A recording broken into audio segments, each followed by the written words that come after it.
Hello guys and welcome back to another video. My name is Pathless and I used to roll around with the what is it called? The Assassin's Combat Rifle. I'll be rolling around with the Wounding Shotgun now when I'm doing these videos just cause.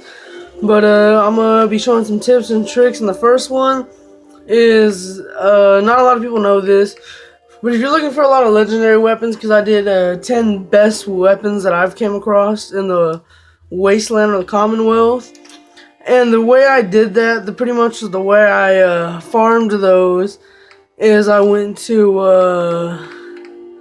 it was settings, I went to gameplay, and I turned the difficulty up. I used to play on normal, and you can turn it up to survival, which I just don't suggest, because there's a lot of stuff you can't do, like, just, I don't like it. So I put it on very hard, and then I went out to kill people. I still keep it on, because I like running into legendaries and seeing what legendaries I get.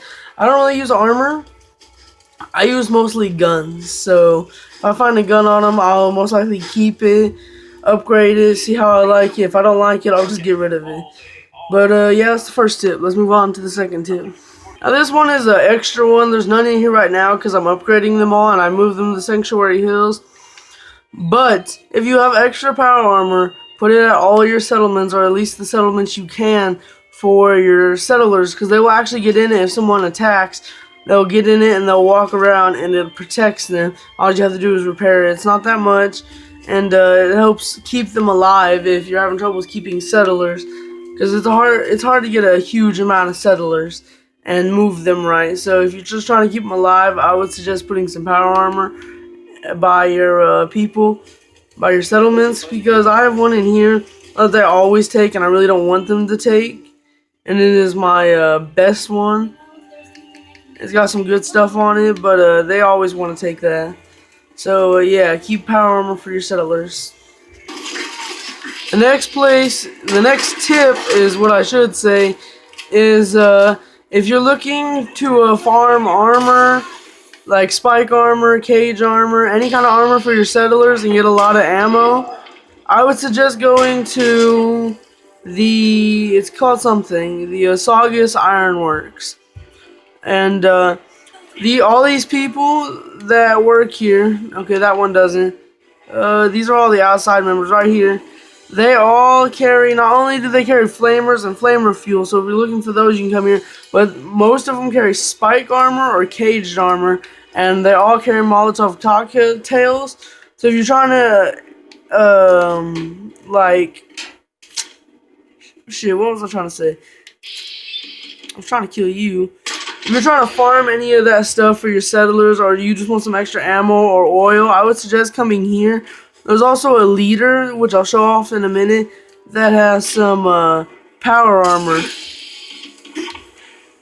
And no, don't worry guys, I'm not usually this reckless, but this is one of my later saves, and I'm just trying to get through. But there is this is a pretty good place to farm for things, because not only is there oil and all that. Hold on, I gotta crack this. This is a pretty good place to farm ammo, armor for your settlers, and flamers, which I have equipped my settlers with a lot of those. But also you'll find some weird stuff in here, like this one terminal that is in this room. You'll eventually find it. Come on.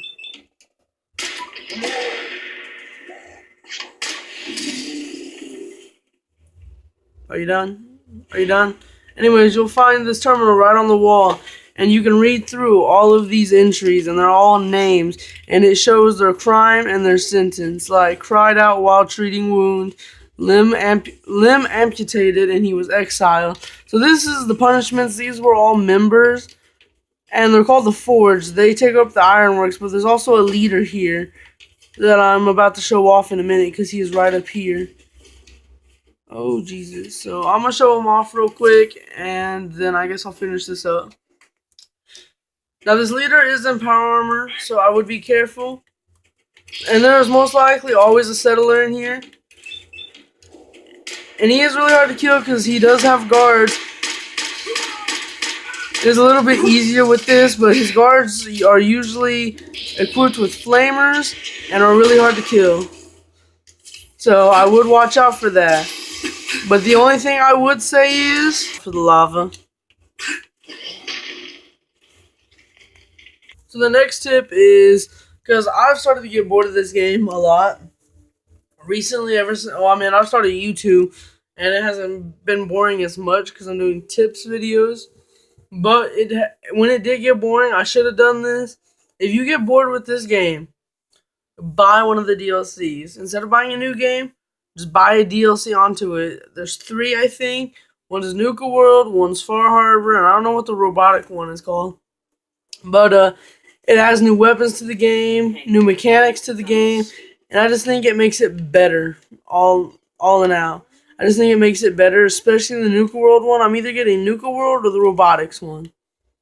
Because I really want to build robots, and, where's this dude? But I really want to build robots and put that on the channel. Also, tell me what, videos I should do next, because I really don't know what videos I should do next. Like, Fallout-wise. I really don't know.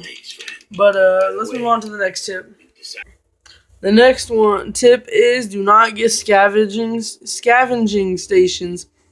They are pretty much useless. I mean, they don't cost that much, but not only does it take up a settler to make one of these, but it's just, at first it takes forever. It's just like farming, but you don't get that much scavenging out of it. Okay, you get random things, but even again, that's not enough just to give up one person, like one thing. I just don't think that's enough. Like to give up one settler just to get a handful of junk, which you can just buy. Which I will be putting that video at the end, clipped to the end of this video, so you can click on it. How to get junk and caps back. An easy trick that you can do if you have castle. The castle. I've been playing Rainbow Six Siege too much. But yeah. Let's move on to the next tip. Tip is pretty much supply lines. They are really good. You only need one going to each one as long as they're attached to everything. I don't know what happened here. But I mean, I can see what happened here. Just castle. You don't really need all 3 of these going into it.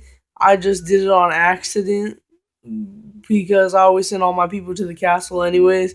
But supply lines are very useful. I haven't been getting that many settlers recently, so I haven't been able to expand my supply lines as I wanted to.